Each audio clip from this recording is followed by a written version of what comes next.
दोस्तों, आपका स्वागत है आपके अपने चैनल एमएसएफ हिस्ट्री भारत पर।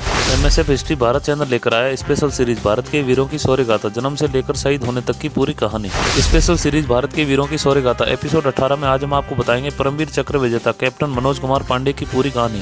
कैप्टन मनोज पांडे का जन्म उत्तर प्रदेश में सीतापुर जिले के कमलापुर तहसील के रूडा गाँव में हुआ था। श्री गोपीचंद पांडे और श्रीमती मोहिनी पांडे के पुत्र कैप्टन मनोज 3 भाइयों और 1 बहन में सबसे बड़े थे। उन्होंने सैनिक स्कूल लखनऊ से पढ़ाई की, जहाँ सेना में शामिल होने के उनके सपने के मूर्त रूप लिया। उन्हें खेलों में भी गहरी रुचि थी और एक अधिकारी के रूप में सेना की वर्दी पहनने के अपने सपने को साकार करने के लिए उन्हें राष्ट्रीय रक्षा अकादमी में शामिल होने के लिए चुना गया। वह एनडीए के 90वें कोर्स में शामिल हुए और उन्हें भारतीय सेना की पहली बटालियन 11 गोरखा राइफल्स में कमीशन मिला, जो अपने वीर सैनिकों और विभिन्न वीरतापूर्ण कारनामों के लिए जानी जाती है। उनके चयन से पहले उनके एसएसबी इंटरव्यू के दौरान अधिकारी ने उनसे पूछा था, आप सेना में क्यों शामिल होना चाहते हैं? उन्होंने तुरंत जवाब दिया, मैं परमवीर चक्र जीतना चाहता हूं। अपने शब्दों के अनुरूप कैप्टन मनोज कुमार पांडे ने देश का सर्वोच्च वीरता पुरस्कार जीता, लेकिन दुर्भाग्य से वह इन्हें व्यक्तिगत रूप से प्राप्त करने के लिए जीवित नहीं रहे। कमीशन लेने के बाद पहली नियुक्ति कश्मीर घाटी में हुई और उसके बाद उन्हें सियाचिन में तैनात किया गया था। सियाचिन में रहते हुए उन्हें बटालिक सेक्टर में जाने का आदेश मिला, जहां पाकिस्तानी सेना द्वारा घुसपैठ का पता चला था और सेना एक अच्छी तरह से जवाबी कार्रवाई की तैयारी कर रही थी। मई 1999 की शुरुआत तक पाकिस्तानी सेना ने एलओसी के पार मुस्को, द्रास, काक्सर और बटालिक सेक्टर में अच्छी तरह से घुसपैठ कर ली थी।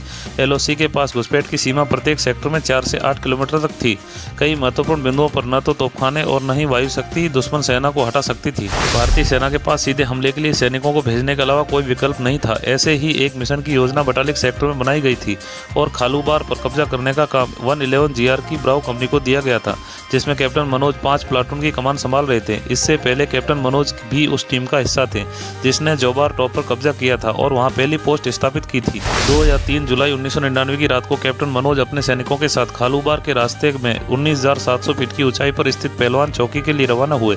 जैसे ही आक्रमण दल आगे बढ़ा, उसे पहाड़ी के दोनों ओर से दुश्मन की भारी गोलीबारी का सामना करना पड़ा। कैप्टन मनोज ने दुश्मन की भीषण गोलीबारी के बीच तुरंत अपनी प्लाटून को मजबूत स्थिति में ले गए। दाईं ओर से दुश्मन की पोस्ट को साफ करने के लिए एक सेक्शन भेजा और खुद बाईं ओर से दुश्मन की पोस्ट को क्लियर करने के लिए आगे बढ़े। कैप्टन मनोज निडर होकर जय मां काली आयो गोरखाली के नारे के साथ दुश्मन के 2 बंकरों को क्लियर करते हुए आगे बढ़े। तीसरे बंकर पर कब्जा करते समय गोलियों की बौछार उनके कंधे और पैरों में लगी। निडर होकर और अपनी गंभीर चोटों की परवाह किए बिना उन्होंने चौथे बंकर पर हमले का नेतृत्व करना जारी रखा और ग्रेनेड से उसे नष्ट कर दिया और पोस्ट पर कब्जा कर लिया, लेकिन एक गोली उनके माथे पर लग गई।